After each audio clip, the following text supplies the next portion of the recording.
Hey guys, we had a ton of new polls that came out today. I'm going to be touching on 5 Democratic 2020 primary results. 2 of them are taking a look at the national picture of this primary and then also state-specific results from California as well as New Hampshire and Iowa, arguably 3 of the most important states through this process. Of course, you have Iowa and New Hampshire as the first 2 caucus and primary states, and then California is the biggest state in terms of pledged delegates up for grabs, and it's all the way up on Super Tuesday, so moved significantly forward. So a very important state this time around. If you're interested in looking at all of the data from these polls, I'll link them down in the video description. So we're going to start off with the national polls, and this one is coming from Quinnipiac.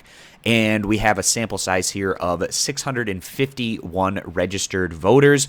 And we see a bit more of a competitive race at the top, where just a month ago, back in December, Joe Biden had a 14-point lead on Sanders and a 13-point lead on Elizabeth Warren. But in this one, he takes a 5 percentage point step back to 25%, still in first place. Bernie Sanders gained 3 points up to 19. It's actually the highest that Senator Sanders has been in a Quinnipiac national poll, going all the way back to August. And during this stretch, he's kind of been in the lower to mid-teens, but we have seen him show a bit more strength recently and now up to 19% in this one. Warren took a little bit of a step back from where she was a month ago. She was at 17 points. In this one at 16. And then the rest of the field, we see Booker at just 1 point, but he has officially stepped out of the race. Klobuchar at 4%. Gabbard also there at 1 percentage point. Delaney not registering anything in the way of support. Buttigieg at 8%. Yang at 5%.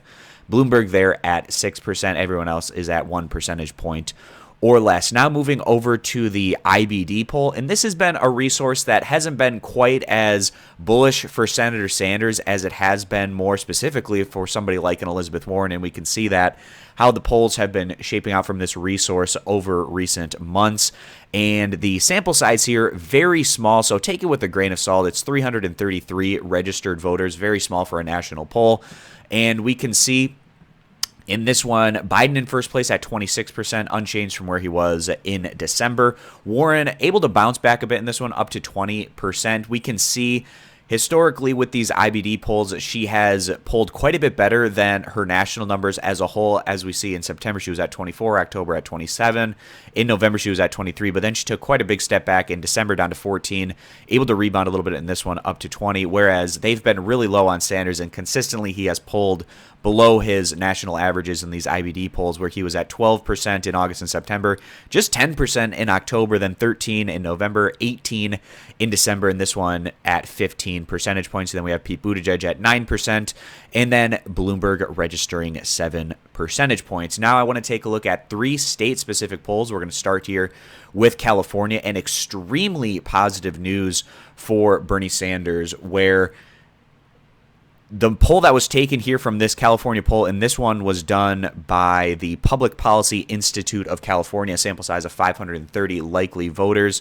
Back in November, he was in 3rd place at 17% compared to Biden, who was in first at 24, and Warren, who was in second at 23 percentage points. Now, we're not seeing much in the way of change from Biden and Warren, who are still at 24 and 23 points respectively, whereas Bernie Sanders, who was at 17 points, gains 10 percentage points in this one, vaults into first place up to 27%, and we've consistently been seeing very strong signs from Senator Sanders in California in the new polls that we've been getting out of the state over this past month or so, and that state is starting to look really positive for him, and the fact that it has the most pledged delegates up for grabs and it's much earlier on in the process has a big impact and importance on this race potentially. And then we see the rest of the field, where Buttigieg is only at 6%, Klobuchar at 4%, Andrew Yang at 3 percentage points. And we see that Kamala Harris officially stepping out of the race now down there at 0%. So she had 8 percentage points up for grabs, those being split up in some way among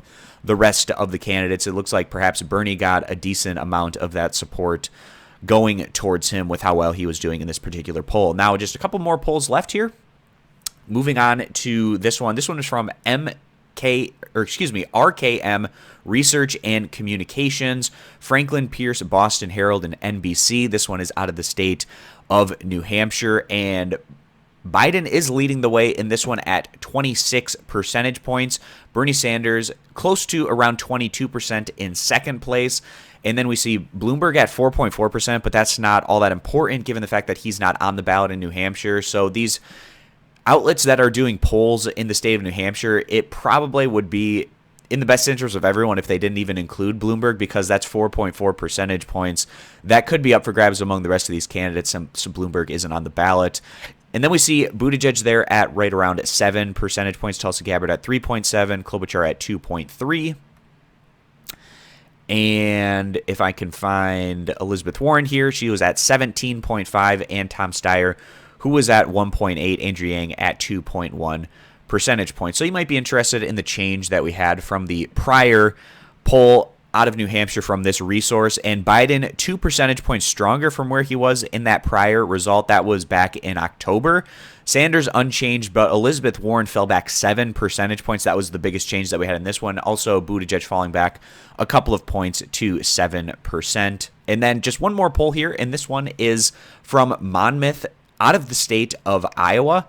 And we're seeing a little bit of shifting around clearly in the numbers, where Biden as well as Sanders showing more strength from the Monmouth November result a couple months ago, whereas Elizabeth Warren as well as Pete Buttigieg taking a step back. So we see in this one, Biden leading the way at 24%, up 5% from where he was at 19 points. Bernie Sanders surging quite a bit, and he hasn't been doing so well in these Monmouth polls out of the state of Iowa. We can see back in August, he was only polling at 8 percentage points, which was certainly a head scratcher at the time. I was very skeptical on that result. And then since that point in time, he went up to 13 points in November and then up to 18 points here in January. Pete Buttigieg, he peaked at 22% in November, and this one he's at 17. And then Warren, she's also seeing her decline, where she was at 20% in August to 18% in November, and this one at 15 percentage points. But all still relatively close among each other, among the top 4 candidates in the state of Iowa. Still really anyone's game in the state, as we have a few more weeks to go before we actually enter into Iowa and get people voting. Then we have Amy Klobuchar showing a little bit more strength here in Iowa at 8%. Booker at 4%. Again, he has stepped out of the race. Tom Steyer there at 4%, Andrew Yang at 3%, and Tulsi Gabbard at 2 percentage points. And then everyone else is at 1 percentage point or less. So those are the 5 polls that I want to touch on here in today's video. We're certainly seeing some movement around in the numbers on a poll-by-poll basis. If you're interested in getting more of these poll overviews and coverage, consider clicking that subscribe button. I appreciate you guys stopping by, and I'll see you back here for my next video.